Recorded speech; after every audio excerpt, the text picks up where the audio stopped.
What up, my freaks? RuinusInsight here with part 44 of my Total Warhammer 3 Vlad and Isabella Immortal Empires campaign.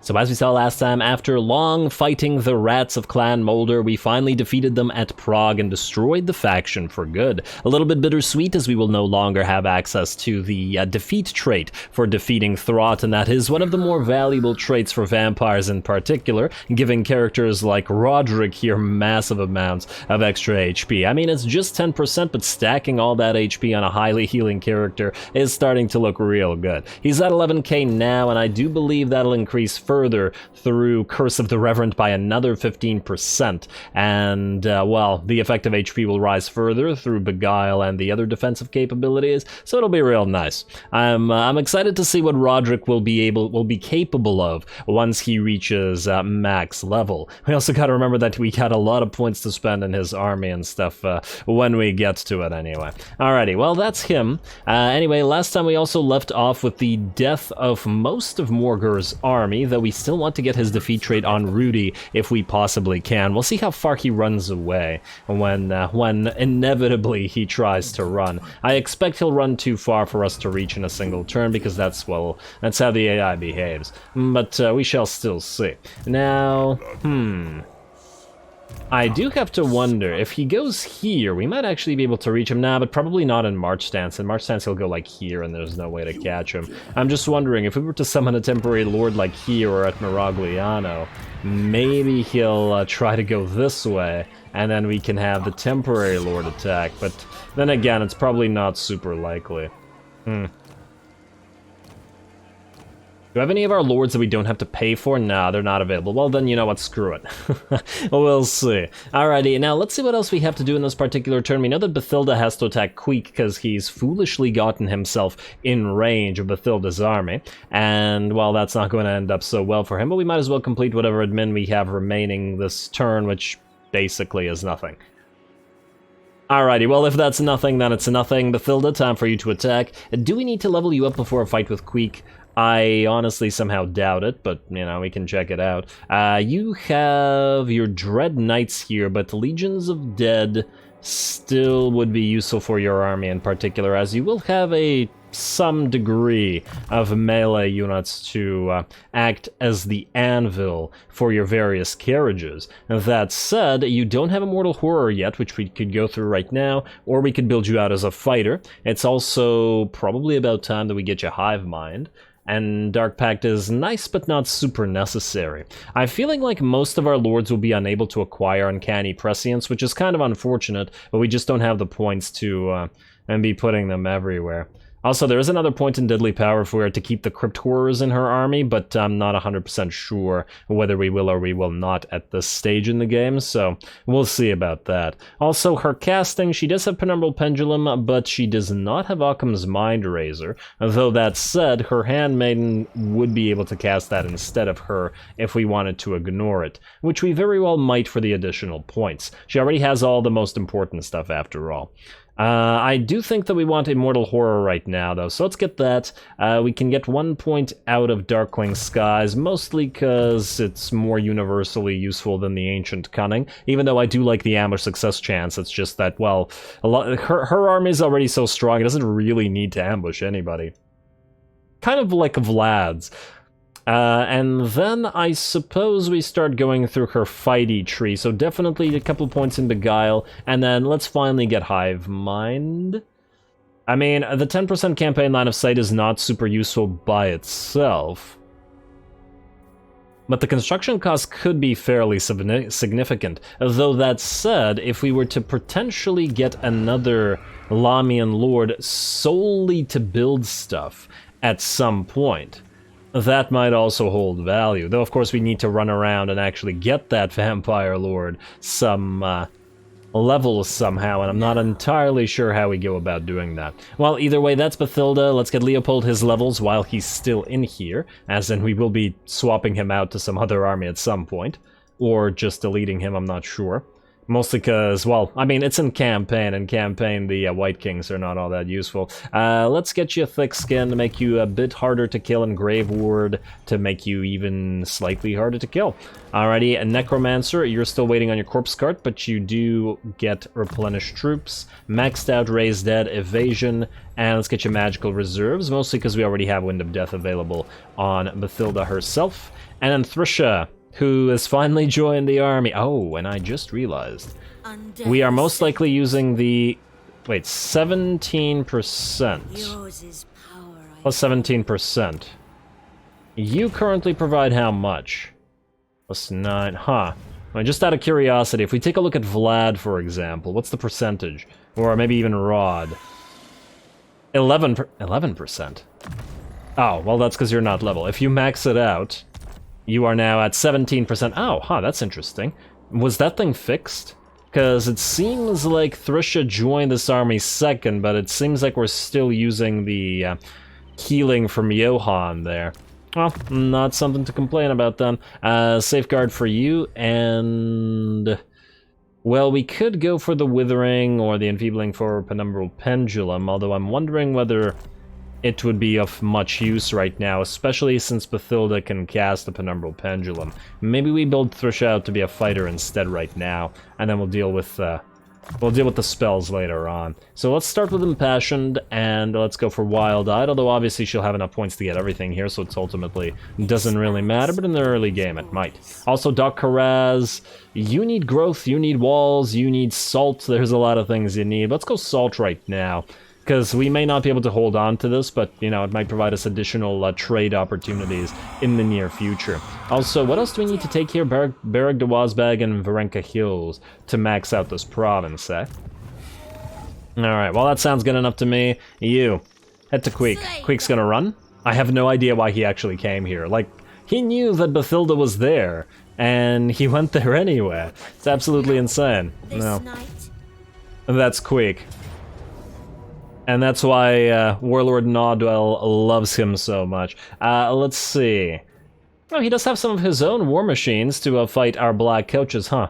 I would be interested to see in a duel between a Black Coach and a Doom Wheel, although would it count without the buffs of getting the kills on the Black Coach? It should really get its kills, shouldn't it?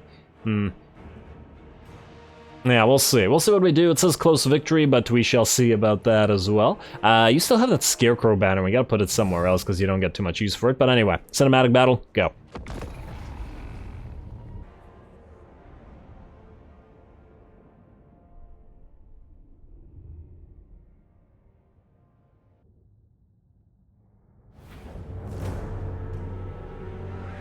It is done! It is done, and it will be shortly, as we've said many a time throughout this campaign, since the Vamps like to begin the battle with that. Looks like a nice, flat Badlands-style map, which should be pretty good for us, mostly because, well, it'll make it easy for our Black Coaches to maneuver and all that sort of stuff. Plus, it just feels better to maneuver those types of units along the flatter maps. Also, this Queek army feels a lot more like an Ikit army than an actual Queek army, doesn't it? He's got a lot of these, he's got a lot of contraptions and scryer stuff, basically. Much less so than he has Clan Rats and Storm Vermin, which are what he buffs. I think he only has, what, 1 unit of Storm Vermin and 2 units of Clan Rats, and the rest is all Skaven slaves and contraptions slash scryer tech, like the Warplock Jezzails there. But anyway, that's, I suppose that's his prerogative. We'll see how that all works out for him. We're going to begin the battle by summoning zombies on top of the enemy rattling guns and getting that black dragon, zombie dragon rather, breath on top of the storm vermin, dishing out a little bit of damage and mostly to silence the enemy range, to prevent them rather from annoying us as we move the rest of our army in. Bathilda, of course, is going to get some damage from the various units that have been targeting her, basically all the units here, but of course with Immortal Horror she should be just fine. Plenty of heals to be done, and and the healing cap, let's say, is nowhere in sight. Otherwise, we are going to try to move in our knights as well as our Black Coaches in from the sides here, partly to hit the the Doom Wheels, partly to hit the enemy ranged units, just whatever we can reach, really.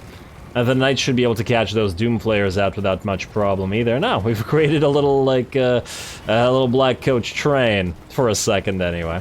Alrighty, charging that Doom Wheel and those Doom Flayers. The charge looks so bizarre when these units hit each other.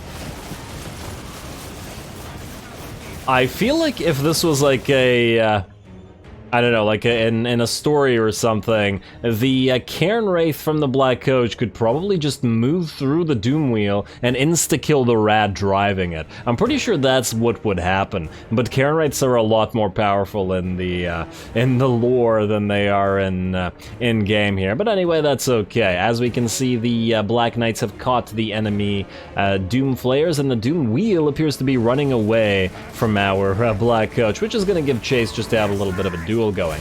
We've also landed Bathilda down on top of Queek, as well as his giant pile of units. That said, while we have landed and this would be an ideal spot to use a Wind of Death on, we are not going to do that because I find that to be generally cheesy, at least until we summon a bunch of units and the rest of our army moves in. Then I will feel a little bit less bad about it. So, shortly. Not yet, but shortly.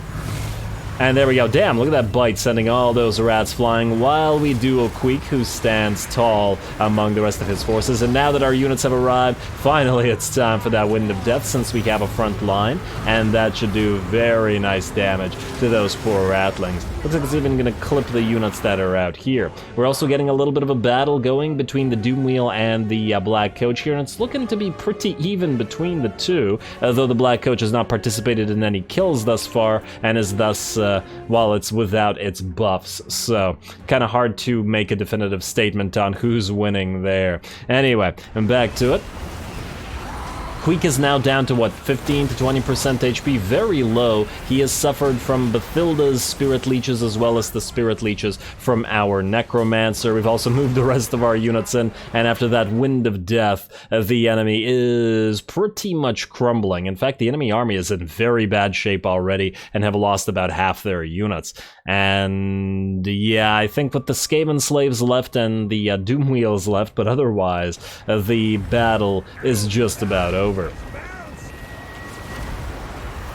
And here we go, here comes that Black Coach again, finally trying to get some kills for it.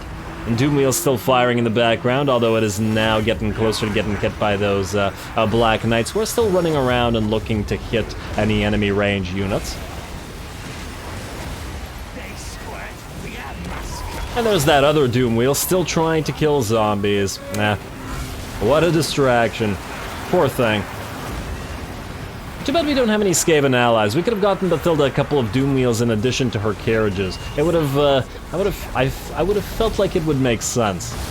Alrighty, well, Bathilda's gonna take care of this Doom Wheel in particular, while the other one gets chased down by our faster units, though I do imagine that the battle shall end in a few seconds. Looks like after a couple of hits, this Doom Wheel's nearly at half HP and is routing, and so are the rest, and just like that, the battle ends. Of course, Queek also ran away, so we don't have to give chase to any of his army, and I'm not sure that we actually suffered much, if any, damage here at all. A couple of our... yeah, I'm actually looking for any units that have actual HP damage, and it seems like this was the only one, and that unit had damage from not having recovered fully, so looks like the Queek got destroyed pretty darn handily.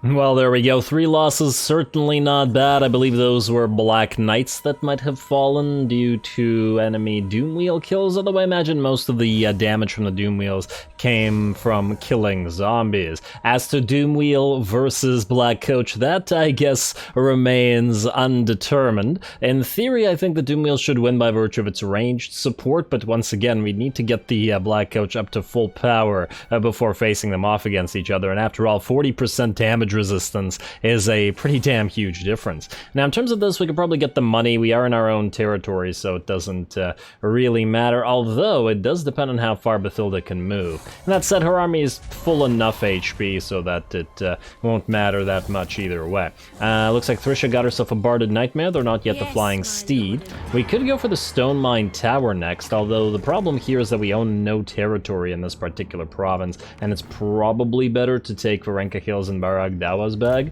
That said, we would also probably prefer... Actually, you know what? Maybe we leave Stone Mine Tower. Now, one problem with it is they might build an army here and then jump over and attack Zvorak. On the other hand, if we take it and run, Wurzag might just jump over there and then retake it, so it won't change anything. Whereas at the very least, here in Varenka Hills and Barag Dawazbag, it's unlikely that anybody's going to retake it, especially after we've shored up our borders here. So yeah, that's basically decided. Bathilda, you are going to Barag Dawazbag and Varenka Hills, and all the way back afterwards. I'm almost tempted to summon a Temp Lord just to take Varenka Hills with a bunch of, like, zombies and garbage units. Just to speed it up a little bit. It would save Bathilda, what, probably 2 or 3 turns in moving out here after Barag Dawazbag? Might be worth our time. It's hard to say. Honestly, I keep spending money like this, but, maybe it'll be worth our time. It looks like Renki will be up in 1 turn, Tactician, yada yada yada. Just wondering, oh, I was just talking about the, getting another Lamian up on the field. You know what, let's do this. Ermine Bachman, you get up on the field and damn, you're gonna cost a lot of extra money. Yeah, the diffusion of magic increases fairly significantly. And how many levels do you need to get Hive Mind? Level 10, oh wow, okay. Still, it might be worth the saving of the extra turn or so. Now, Varenka Hills, what do you have as defenses? A couple of Gorbork units and then mostly a couple of goblins. Okay, that's fine. Let's say... the Skeleton Warriors are cheaper, so 4 Skeleton Warriors and a bunch of zombies. This is going to cost us about 1,000 gold. That's definitely worth not wasting 2 turns with Bathilda. And I'm hoping that this is enough as far as the auto-resolve is concerned. Oh, you know what? In fact, -1 zombie and +1 corpse cart with Unholy Lodestone. Though I hesitate to guess as to whether the auto-resolve actually recognizes its value. But anyway, that looks good to me, though the expense is a little bit steep, but what can you do? Can't avoid all expenses. Now, I do believe that's it for this turn, unless I'm mistaken. Waller remains in siege until he's ready to go. Let's go for the tech. We have cannibalistic rituals now, so our ghouls are powered up immediately after their toughest battles have ended, or at least for now. Now, we do want Puppet Master and Delusions of Grandeur, although at 9 turns, that one's a little bit steep. Bloodhunts is probably the worst piece of tech in the entire chain, as in everywhere here.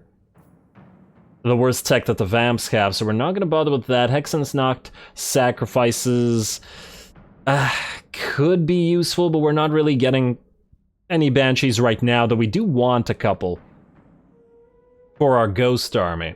And then again, the 2 extra ranks is probably not worth taking the extra 2 turns, and we don't really have any Vengeful Spirit buildings as yet to get the increased 100% income, though plus 50 gold per turn really isn't that much anyway. Turn Nightly Orders is okay, but yeah, I think out of all this, you gotta go with Delusions of Grandeur. Back in the vanilla, you would try to book it towards Decipher Nehekara manuscripts and Incantations of Nagash, like, immediately, and because you used to get insane amounts of cash from those buildings, but since that's no longer the case, it's probably not necessary. Alright, well, it'll take 9 turns. Oh, you know what? Go first towards Blasphemous Disciples by itself, like this, and then you'll go to the other things, because we may be able to get more students out of this. Maybe. We shall see. Otherwise, I believe we're good. We could spend a little cash somewhere if we need to. Let's see. Fort Stragov, you're going to be turned to our allies. In fact, are we ready to give it away now? Or... how much do we want to piss off Durth? So you know what? Let's give it a few more turns and then we'll give it away. Black Blood Pass, Hell Pit, oh. You probably do need this, just in case you get a rebellion or you get attacked by something. Really wouldn't want to lose you. Although, let's check a few other territories. Erengrad is okay. Silver Pinnacle, you're fine, obviously. Miragliano. All these territories obviously need to be leveled up. Lair of the Troll King and stuff, you're going to be traded away, though. Krakadrak. We could go Growth, or we could go Gibbet. You will be making decent amounts of cash, actually, even just this. Though you will be losing 300 per turn from not having these two. Actually, more than that, because of the port. And I just don't feel like keeping these, which is why we're going to give them to our allies. I really don't like having a bunch of Norscan territories because they can't build walls, and it's just too annoying to deal with, and I'd really rather not. It would be nice if Krakadrak, the territory, like the entire territory, could build walls, though I do have to wonder. Yeah, so this, I take it, is green or something when this is outside of Norscan territory, just out of curiosity. Like, if we do this here... Yeah, see, this is green, adds wall to settlement, but Sioktraken, despite being a dwarven settlement, technically, judging by the fact that it's a bunch of dwarven buildings, is not able to build walls. So, gonna go with no thanks, we'll just trade them away. Alrighty, yeah, screw it, get a Gibbet then. You're already at tier 4, you're never gonna get to tier 5, most likely. And I'd rather the 500 money, rather than the tiny amount of growth. Alrighty, and then we'll skip the rest of this. Oh, wait. I was potentially going to swap this out for a Awakened Battlefield, though that would hurt any of our allies in here as well, which is kind of unfortunate. You know what, maybe we'll go without. At least for now. I might actually just delete Grave Guardians instead. We'll see how much our Vampiric Corruption is hitting the enemies nearby for. If it's nothing, it probably won't matter. Because we'd have to... -5. Yeah, it's unlikely. We'll be getting -5, so even if we max out the Balefire Brazier, which I believe gives you +4, unless I'm mistaken. Where are you, Balefire Brazier? Yeah, it's +4. So even with that, even if we combine this with maxed out, that's a +2, so we'll be +6, so we'll be at +1 in this territory, which is something. It's certainly something.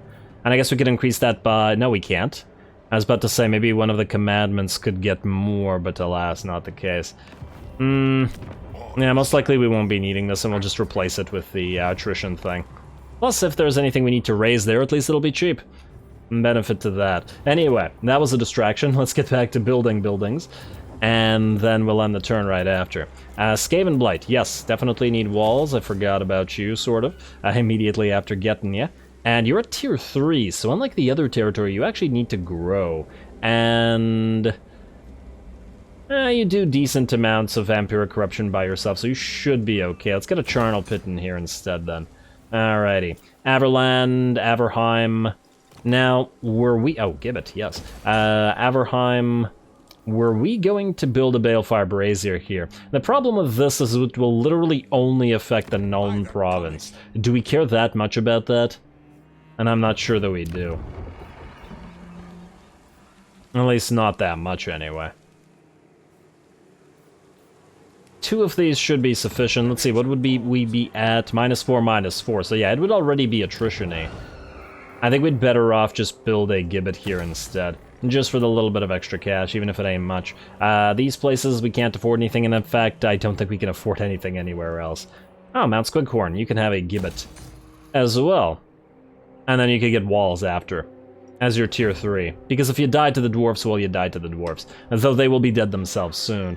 And there are not a lot of dwarf factions left either. Anyway, let's end the turn. Let's see if we get attacked anywhere. I'm mostly curious to see where Morgur goes here, so let's find out. Please somehow stay in range, or maybe suicide by attacking Rudy. That would be just the best. Although I somehow doubt it. Since it still has, well, it's Beastmen. Beastmen probably don't have the programming to kill themselves if they don't have another territory left. And Morgur is... did I miss him, or did he... Huh. Choose thy words with What you want? A military alliance with Bordelot. Main threat clan Pestilence. Oh, they're still alive. Cute. Military alliance would probably be a bad idea, because we don't know if you're going to survive, and we don't necessarily want to piss off the Awakening too much. But defensive alliance we may be willing to go for. I mean, that would mean potentially another...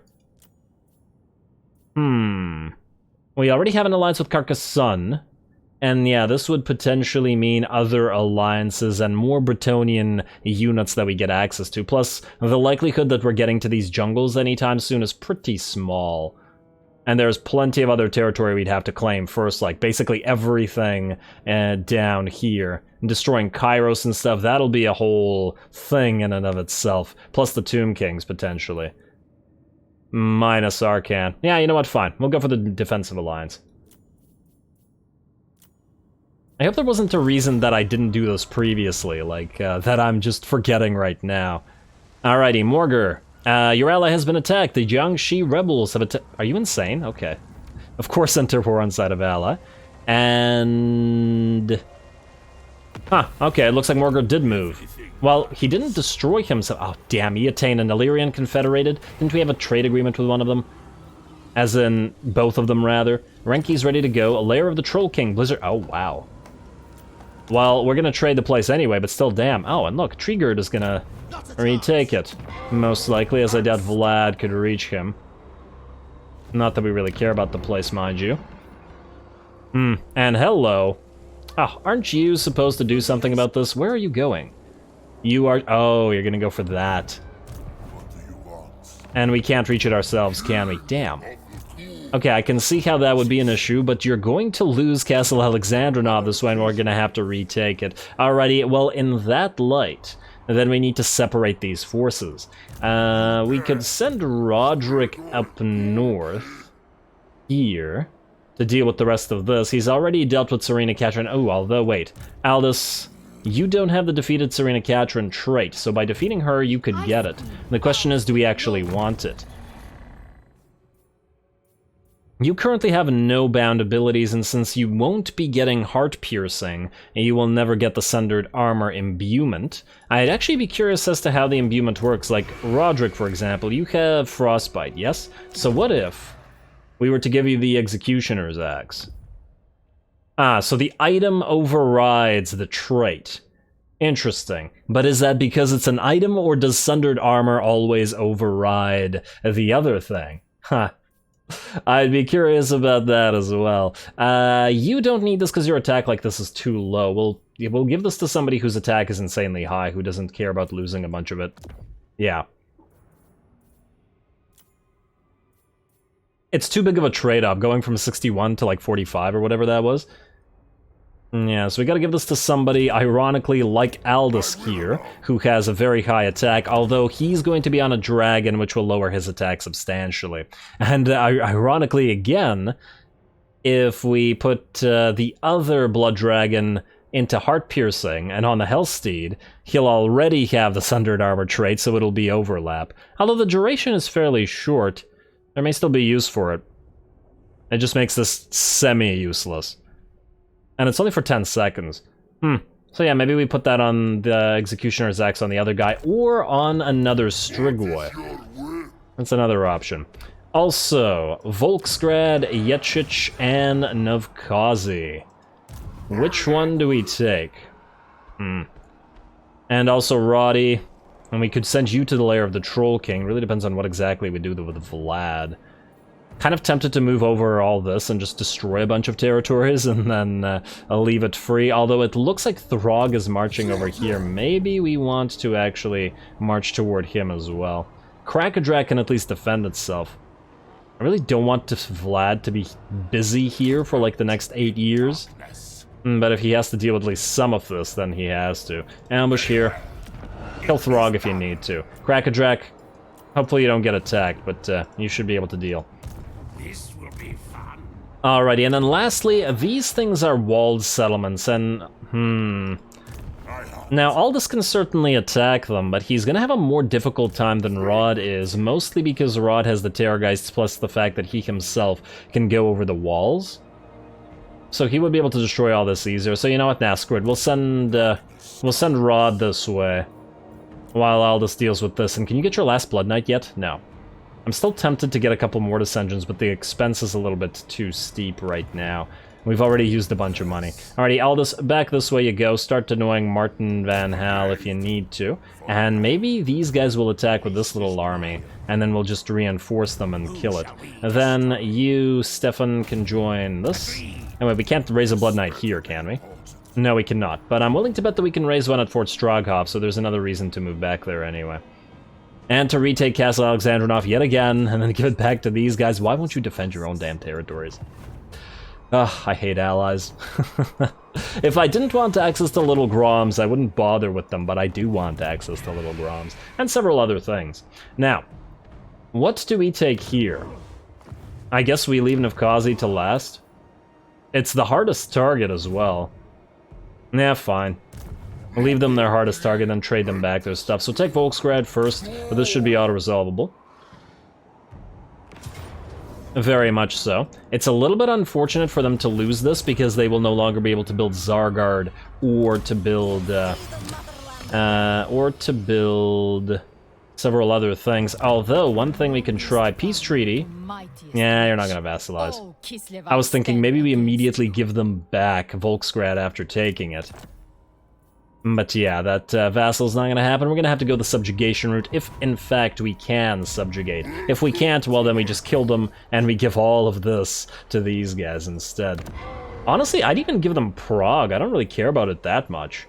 It's a decent territory, but it doesn't make nearly as much money as, like, Kislev might, because it doesn't have the special territory or special building. Though it does have marble, to be fair. Well, think about it. If we can subjugate these guys and give them Prague, it should make them considerably more powerful. And that's not necessarily a bad thing. One city that's an unpleasant climate at that is really not that much of a loss. But anyway, Waller Fafbach, let's get to you. And let's have you... Aha! We could do this right now with the Pyrrhic Victory. We don't really need to fight this. And we could just send you to Migdal von Galbarak instead of having somebody else do it for you. And we don't really care about the zombie losses either. Yeah, why not? Screw it. Recover the zombies, move onward. Carrick Hearn is ours, and we got ourselves a bunch of deletions and more armor. Iron, rather. Which, I guess, can be made into armor. So, close enough. I'll take it. Don't collect the income for now, mostly because we want to keep it positive. Alright, well that certainly works. And oh, you need an upgrade, don't you? Shady Township, sure. Oh, this is a yellow climate area? Yeah, but we need walls here as well, because there are too many orcs nearby. And looky! Wurzag is out here. Well, that's again annoying, because he might go for Doc Karaz, which is kind of what I was predicting he was going to do, but sort of different. Are you able to hit Ekrund immediately? No. So go into his territory, and we'll see if he reacts by going to Ekrund to try to defend it. If he doesn't, well, we'll take it for ourselves. It seems kind of weird of him to... Wait. Top Knots are alive? Oh, they're gonna try to retake Galbaraz and then recover. Although their army is so weak, I feel like they're unlikely to succeed at it. We'll see. Next up, look at all these little Skaven armies. It's adorable. Are we able to hit Black Crag in one move? Yes, we are. And therefore, that'll be the last territory these guys have. And Cazador Dragon Tamer will then attack something, and oh, they have a bunch of dragon princes in here. Ooh, and I just realized we would be able to get dragon princes if we can destroy this faction and have them ally with us. Oh, that's nice. That's nice. The dragon princes also look fairly similar to Blood Knights in some ways, and we could put them with a Blood Knight army, maybe like 2 dragon princes and 2 Grail Knights or something like that for our massive cavalry force. Why not? Anyway, we'll attack this shortly. In fact, we'll attack this right now, won't we? Let me just think here. Gleaming Pennant, you can go on... I don't know, one of you guys. It doesn't really matter who you go on. Wait. Let's complete just a little bit more admin. I mean, we already fought Queek. Not that it was much of a challenge, mind you, but nonetheless. Bathilda, you can take Barag de Wazbag. And this will take you far away from Doc Karaz, but maybe you can march stance your way back to it. Especially if Ermine here can take Varenka Hills. How to resolve this? Yes, and occupied, please. Nice job, nice job. Yeah, I'm now starting to get worried that we're going to get too powerful, as in the negative aversion traits. Oh, look, Huntsmarshal's expedition. They seem to love us. I wonder who hates them. Itza is actually okay with us as well, interestingly. Ivress is, well, mostly just weak. Only serve it. And trade agreement. Oh, wow. Telebeckland. Telebeckland. Oh, they've been reawakened. Well, they will be dead shortly. Yeah, we don't care about them, but I do care about trading with Ivress and with Torgavan. Damn. How about, we have to basically pick one of these. Most likely, Torgavan only wants to trade, and Ivress wants to trade because we just acquired a new something for trading. That said, Ivress will give us probably a little bit more cash over time. And Torgavan is likely to like us more in the future than Ivress does, mostly because we're in a full alliance with Talzin, and that will remain, whereas we're not technically allied with any of the Wood Elves, or High Elves, rather. And you're still rising, though not as much as I'd like. I don't know why you don't like that treaty with Carcassonne. Gotta be careful about Carcassonne attacking them, though. That would be really annoying. And kind of dumb, but, you know, the AI, what do you expect? Anyway, Ivress, let us go for the trade agreement with you, I think. Speak quickly, for I must not. How much would you want for the non-aggression? Bah, I wouldn't do it for money. I wouldn't do it for money. You know what? Just do this. In my father's name. Like so. Now, if we take a look at trade agreements again, Torgavan's a -3. Although, would they do it for money? No. Would they do it for a join war? There's nobody to join war. Alrighty, well, we just need more trade goods. Then, Huntsmarshal's expedition is still okay with this. They're fighting New World... Oh, wait, no. They're fighting Taloxlan and the Thousand Maws. You know, they're fairly weak right now, but they're friendly with Bordelot. I'm just wondering, if these guys manage to survive, and we manage to keep friendly with them, we might actually be able to acquire rocket batteries. Because it does seem that Cathay is not really building them. So there may be a reason to try this. Although Luther Harkin won't love us for it. Like at all. But there still may be a decent reason. Rakarth definitely won't like us. That's the thing. Now, let's try the Huntsmarshal's expedition. Trade agreement, military access. I'm not gonna go with the non-aggression pact because I don't think it's necessary because we're not afraid of him. The military access and the trade agreement should be sufficient, and it will probably grow our relationship. Although, then again, who's going to attack him? Nah, screw it, just go for non-aggression pact as well. How much money would you give us for this? Not enough. What about join wars? You will join our war against, let's say, I don't know. How about, who are you likely to join a war against? Skeggy. No, wait, that would be a terrible idea. Skeggy would destroy them. I just picked the first one and I just realized it's a terrible idea. Yeah, they're not going to join war against everybody. They're too weak to do so. In fact, this is probably the only reason they want the non-aggression pact anyway, but sure, go for the trade. Okay. That'll like us more. Okie dokie, back to quick deals. Let's see what else we got in here. Talabekland we don't really care about, because I think they'll be dead shortly.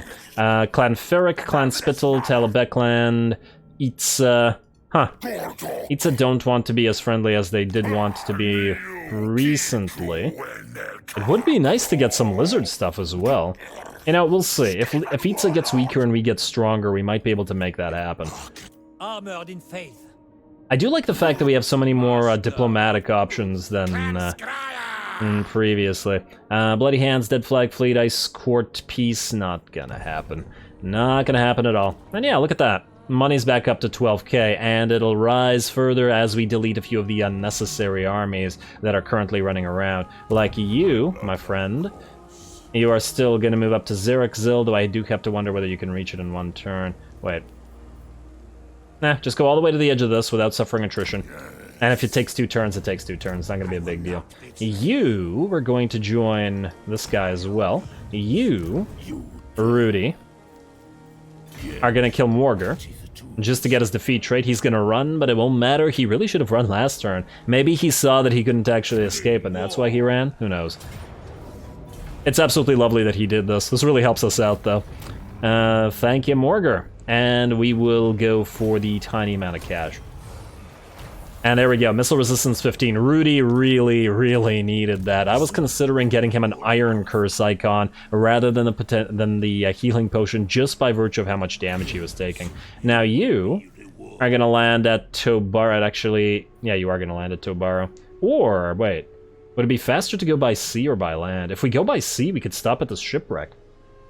You know, I like that. And this is still controlled sea, so we'll heal to full. Stop at the shipwreck and then land at Magritta, and I guess hope that the rats don't come out and take Tobaro while you're there. And they should be pretty weak still. We've destroyed most of their armies after all. Peace. Yeah, 3 territories, and by virtue of this, it looks like they're damn weak. Or damn opposed. Damn opposed. Alright, and I do believe there's a few more things to do, however. Let's destroy Crag, or rather, let's take Black Crag, which will facilitate the destruction of Crag over the next few turns. Since this says Valiant Defeat, however, we may want to actually level up some units. Namely, you. Now, what do you want to spend your points on? Immortal Horror could be useful right now, because you're going to go over the walls and you're going to lead the assault. We could also get 2 points in here, but it won't be enough to get Transformation of Kadan or Wind of Death. So it seems to me like we have to go either through Immortal Horror or Creatures of the Night for the Vargheist buffs. Although the Vargheist buffs out of Creatures of the Night are relatively minimal, so it's also not that big of a deal. I'm gonna say Immortal Horror. Casualties, Immortal Horror, good. And you, on your Corpse Cart, but do plenty of points to spend. Let's get you Replenished Troops. No. I'd love Replenished Troops, but let's get Raised Dead and Wind of Death. 3 points in it, or 2, and then Winds of Magic Reserves. Although we don't technically need the capacity right now, to be fair. On the other hand, there's absolutely no guarantee that we actually get any use out of Wind of Death in this particular battle. But if we do, it'll come in real clutch, so we're gonna get it. We shall see. Alrighty, this should be more than enough. Let's take Black Crag and fight it cinematically.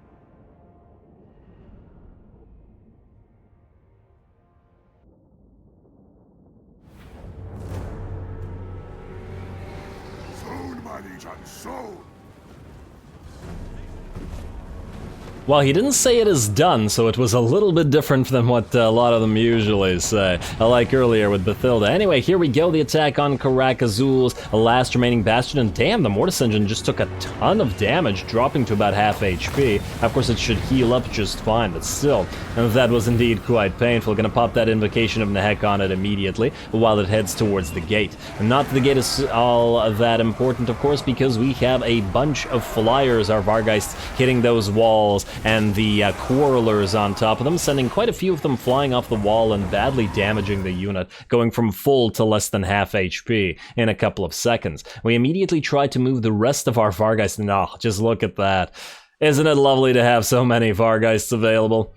This army wasn't maybe originally meant to be a full Air Force army, and it still isn't, but it still is nice to have all these cheap Vargheists to fly around. I wanted them to drop on top of those walls to hit the rest of the enemy units, but it looks like in the third game, and there's a Flock of Doom coming in, looks like in the third game the AI has certainly learned to get its units off the walls as quickly as possible if they're threatened by an Air Force. I have been noticing that a lot more. It didn't have this behavior in the second game at all. Like, you could send your flyers all up on top of the walls and clear the walls completely, whereas here the AI just leaves the wall immediately.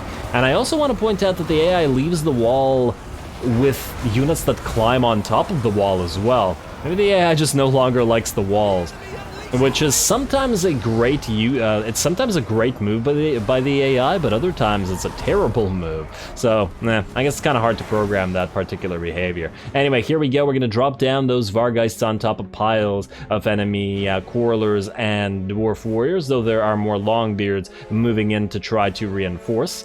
We are going to move away the hurt Vargheists to go after the tower so that they don't take some other damage, while Peter goes after the enemy Rune Lord here. With these zombies that we summon, we shouldn't have too much trouble here, though we do have to be careful about thunderers like these and additional units of quarrelers gunning down our poor piles of Vargheists. In the meantime, the gate is being worked on by our Mortis engine, although it is taking a fair while. We're only through a third of it, and it looks like our poor Graveguard, as they've been wandering up, have started to take damage to the enemy towers, and these are of course splash damaging towers, so not necessarily surprising. On the bright side, this is one of the few times where we can actually make good use of our ranged units in this particular army, though they are still a tier 1 weak unit liability that we do need to replace at some point. Hopefully, ideally soon, if we can manage to get Peter to rest somewhere, like if he gets damaged or something. Also summoned a unit of zombies and sent it up the wall, mostly to distract the enemy and force them back up here again, so that our ranged units can continue working on them. On the bright side, the gate is now past halfway to dying. Well, being broken, I guess. And over here it looks like the enemy has charged with its dragon princes. Probably a good move, as it does certainly put our poor Vargheists in danger. We're going to use our zombie dragon breath on top of the enemy dragon princes, although it looks like it's going to clip a few of our Vargheists, which is a little bit unfortunate.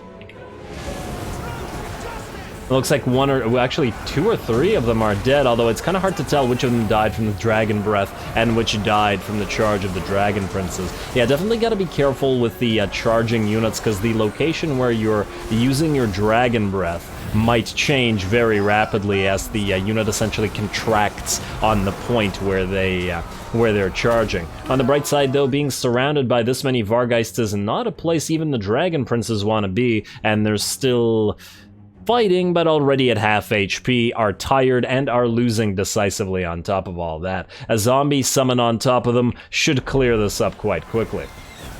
Though we are still continuing to take damage from enemy range, of course we do still have the hunger available on the Vargheist, so they will recover their HP. And we may even get a few models resurrected via various invocations in the heck.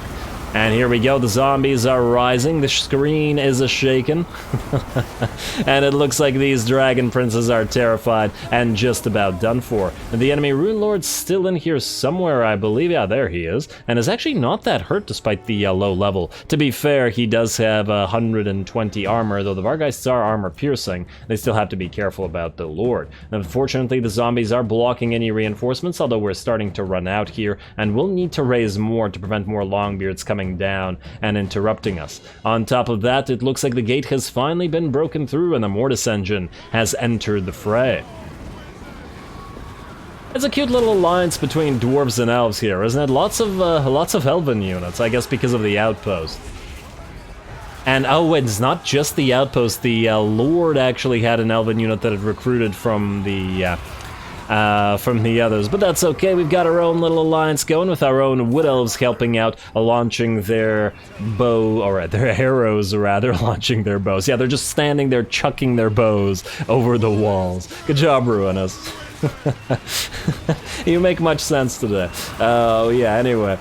Yeah, launching their arrows over the wall and providing support for our Mortis engine, and probably wrecking face with regards to the Lothran Seaguard fairly quickly. Our Graveguard are now moving in to support the Necromancer, the Corpse Cart, and the Mortis engine, and these guys will not hold for long, plus they're continuing to suffer damage from our arrows.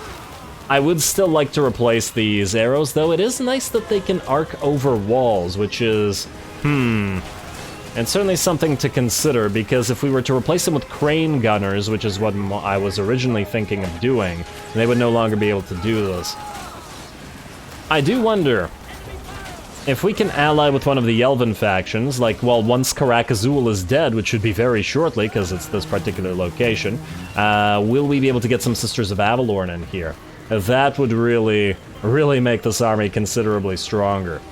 Alrighty, well, it looks like the elves with, no, these are just archers. I was thinking light armor, but the archers are killed by our own archers and crossbowmen, so good job to those guys. Looks like the quarrelers and the longbeards are still gonna hold the line, but of course, they don't really have much of a chance against the Mortis engine, and even less so when the Graveguard with great weapons come in. Range support's still coming in, and we also have our Vargheists who have now split into multiple groups, hunting enemy range units. There's a unit of Thunderers over here, which is not going to be here much longer.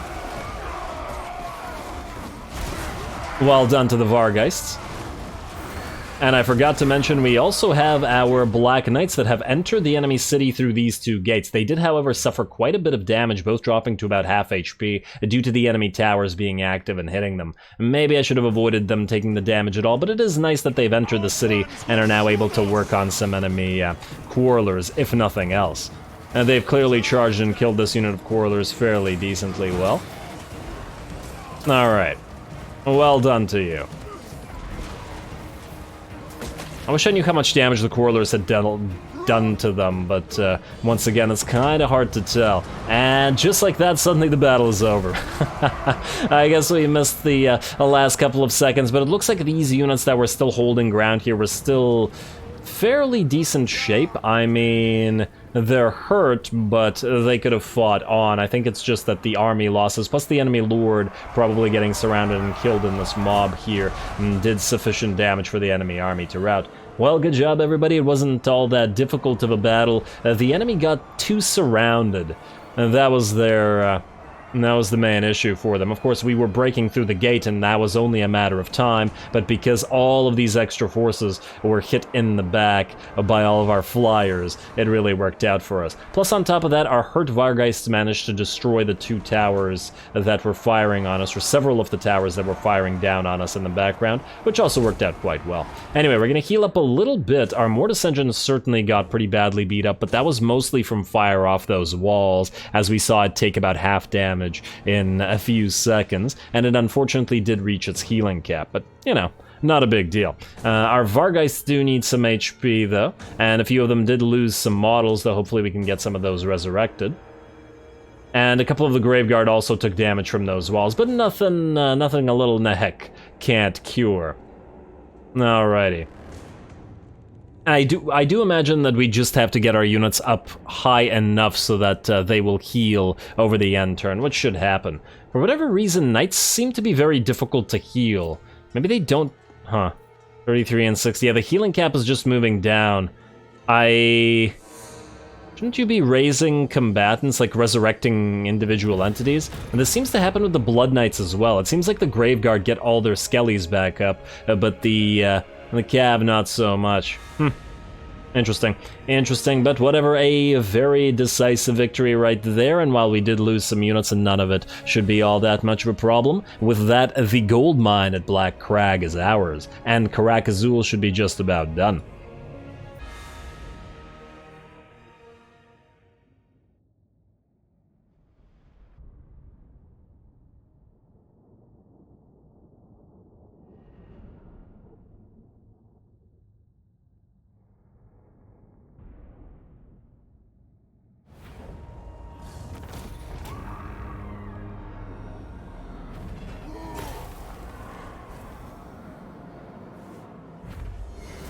Alrighty, there we go. Once again, a loss is not too bad, though our Mortis engine did certainly take a beating, and so did our Knights, but mostly because of towers that I wasn't actually expecting to be active. What can you do? Either way, I think they will all heal up, and we also got ourselves a brand new gold mine. Oh, 11k to sack it, but no, let's just hope that we get to keep the gold mine. Sword of Might don't care, Corpse Cart don't particularly care, not at this step, and damn, no gold mine.